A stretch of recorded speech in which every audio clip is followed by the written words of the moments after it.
नमस्कार दोस्तों, दिन भर की सभी बड़ी खबरें आप लोगों के लिए लेकर के आए हैं। आगे इसी वीडियो में जानेंगे, हमारे साथ लगातार बने रहिएगा। दोस्तों, पहली बड़ी अपडेट जो सामने निकल के आ रही है उसमें बताएंगे कि सुप्रीम कोर्ट से मामला सामने आ रहा है वीवीपैट पर्चियों को लेकर के। क्या कुछ है, ताजा अपडेट आप तक पहुंचाएंगे। इसके साथ ही जानेंगे कि पीएम मोदी को लेकर के हाई कोर्ट में पहुंच गया है मामला। इसके साथ ही बताएंगे कि सट्टा बाजार से ताजा आंकड़े कुछ सामने निकल के आए हैं। उत्तर प्रदेश की 80 लोकसभा सीटों को लेकर के बीजेपी की नींद उड़ चुकी है। जानेंगे क्या है मामला। इसके साथ ही बताएंगे राहुल गांधी जबरदस्त तरीके से भड़के हैं केंद्र की मोदी सरकार पर और कर दिया है बड़ा ऐलान कि इंडिया गठबंधन की सरकार बनते ही तत्काल प्रभाव से उठाएंगे बड़ा कदम। जानेंगे राहुल गांधी ने क्या कुछ कहा है। इसके साथ ही दोस्तों, अगली अपडेट में बात होगी यहां पर सुप्रीम कोर्ट के जज पीआर गवाई का बेहद ही बड़ा बयान। जी हां दोस्तों, उन्होंने कुछ ऐसा बयान दिया है जो कि सोशल मीडिया पर अब तेजी से वायरल हो रहा है और ये आप लोगों के लिए जानना भी जरूरी है।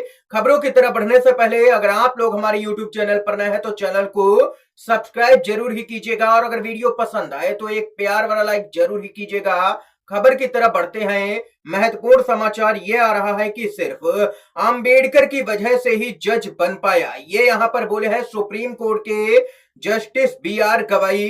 2025 में बी आर गवाई बनेंगे भारत के मुख्य न्यायाधीश। जी हां दोस्तों, सुप्रीम कोर्ट के जस्टिस बी आर गवाई जल्द ही इतिहास रचने जा रहे हैं। साल 2025 में वह भारत के मुख्य न्यायाधीश यानी कि सीजीआई बनेंगे। अब खास बात है कि दलित समुदाय से आने वाले वह दूसरे व्यक्ति होंगे जो इस पद पर बैठेंगे। वह अपने जज बनने का श्रेय भारत रत्न डॉक्टर भीमराव अंबेडकर को देते हैं सीधे तौर पर। उनका कहना है कि अंबेडकर जी की वजह से ही वह यहां तक पहुंच सके हैं। ये यहां पर बी आर गवाई का बेहद ही बड़ा बयान आया है। सुप्रीम कोर्ट के जज हैं, आने वाले समय यानी कि 2025 में भारत के मुख्य न्यायाधीश बनेंगे। दोस्तों, कमेंट बॉक्स में हैशटैग जय भीम जरूर ही कमेंट कीजिएगा। जय भीम, जय संविधान। इसके साथ ही एक और जो बड़ी खबर आ रही है सामने, आप लोगों को बताते चले। सट्टा बाजार से खबर आ रही है सामने निकल के, कुछ आंकड़े जारी किए गए हैं उत्तर प्रदेश को लेकर के। बीजेपी नारा दे रही है 400 पार और कह रही है कि 80 की 80 सीटें यूपी से बीजेपी जीतेगी, लेकिन हकीकत क्या है कुछ और ही है। बताते चले कि यहां पर कुछ आंकड़ों के अनुसार जो जमीनी सर्वे हुए हैं उसमें समाजवादी पार्टी यानी कि इंडिया गठबंधन जो है कांग्रेस और समाजवादी पार्टी का, वो 25 से 30 सीटें जीत सकता है। लेकिन सट्टा बाजार क्या कह रहा है वो बताते हैं। बीजेपी 68 सीटें जीत सकती है जबकि इंडिया गठबंधन 12 सीटें। बीजेपी का 80 का सपना उनके लिए सपना ही रहेगा। चुनाव आने दीजिए, इंडिया गठबंधन कम से कम 25 से 30 सीटें जीतेगा यूपी के अंदर से। इसके साथ ही दोस्तों, सुप्रीम कोर्ट से बेहद ही बड़ी जानकारी आ रही है सामने निकल के। वीवीपैट पर्ची का जो मामला है उसको लेकर के ताजा अपडेट आ रही है। सुप्रीम कोर्ट आज वीवीपैट पर्चियों के साथ में ईवीएम वोटों के 100% सत्यापन की मांग वाली याचिकाओं पर सुनवाई करने जा रहा है। न्यायमूर्ति संजीव खन्ना और न्यायमूर्ति दीपांकर दत्ता की पीठ यहां पर सुनवाई करेगी याचिकाओं पर। यह याचिका एडीआर की तरफ से दाखिल की गई है। मांग की गई है कि जो वीवीपैट की पर्ची होती है वो वोट डालने के बाद में वोटर के हाथ में दी जाए और वोटर उस पर्ची को अलग से रखे हुए एक बक्से में डाले और बाद में जब वोटों की गिनती हो तब इन्हीं पर्चियों को गिना जाए, ताकि बेईमानी होने की कोई भी संभावना कहीं पर भी ना रहे। यह सुप्रीम कोर्ट में मांग की गई है दोस्तों। पहले चरण में अब मात्र 2 ही दिन रह गए हैं वोटिंग होने में। अब देखना यह होगा कि सुप्रीम कोर्ट क्या कुछ अहम निर्णय लेता है पूरे मामले में। इसके साथ ही दोस्तों, एक और जो बड़ी जानकारी आ रही है उसकी तरफ बढ़ते हैं। राहुल गांधी की तरफ से बेहद ही बड़ी खबर आ रही है। ऑटो में सवार होकर के राहुल गांधी ने केरल में चुनावी प्रचार किया है। उनके साथ में ऑटो में कांग्रेस के नेता केसी वेणुगोपाल भी नजर आए हैं। ये यहां पर कुछ अलग ही अंदाज में राहुल गांधी नजर आ रहे हैं।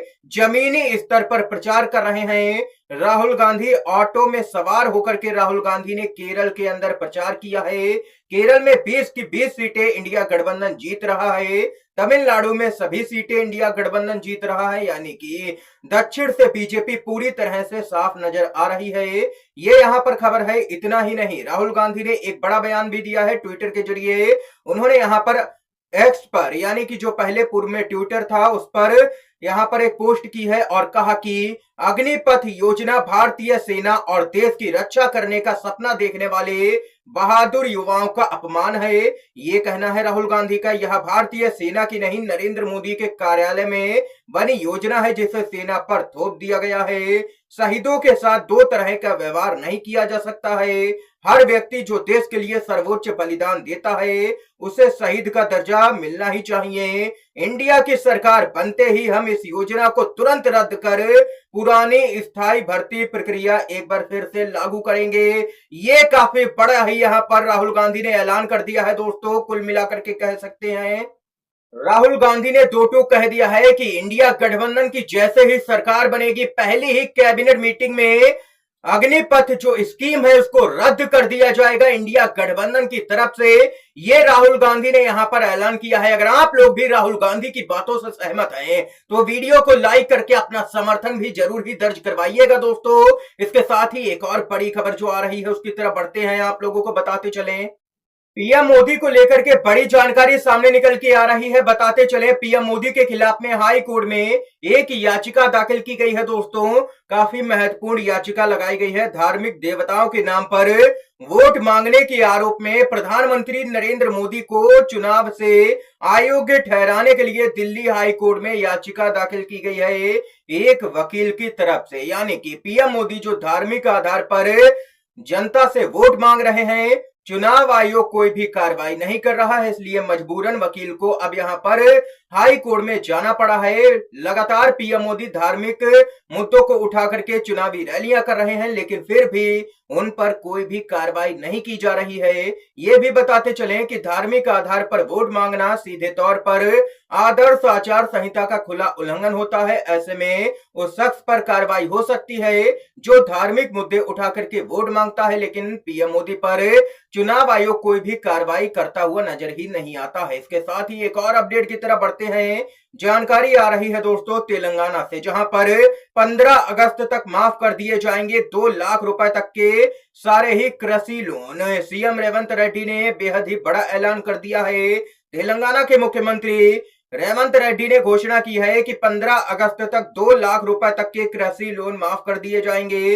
लोकसभा चुनाव के लिए पार्टी के अभियान के हिस्से के रूप में उन्होंने एक विशाल जनसभा को संबोधित करते हुए ऐलान किया है और किसानों को आश्वासन दिया है कि उनका लोन एक बार में माफ कर दिया जाएगा। ये यहाँ पर कहना है रेवंत रेड्डी का। उनका ये भी कहना है कि कांग्रेस सरकार किसानों का कर्ज माफ करने के अपने वादे से किसी भी कीमत पर पीछे नहीं हटेगी। उन्होंने कहा है कि लोकसभा चुनाव की आदर्श आचार संहिता के कारण अब तक कर्ज माफ नहीं किया जा सका है, लेकिन 15 अगस्त तक सारे ही किसानों का 2 लाख रुपए तक का कर्जा माफ कर दिया जाएगा। ये तो यहाँ पर सीएम रेवंत रेड्डी ने दोस्तों ऐलान किया है। अगर आप लोगों को ये वीडियो पसंद आया हो तो अभी इस वीडियो को लाइक कीजिएगा, ज्यादा से ज्यादा इन खबरों को, मुख्य समाचारों को अपने सभी दोस्तों में शेयर कीजिएगा और चैनल पर अगर अभी नए हैं तो चैनल को सब्सक्राइब जरूर ही दोस्तों कीजिएगा। वीडियो देखने के लिए आप सभी का बहुत बहुत धन्यवाद।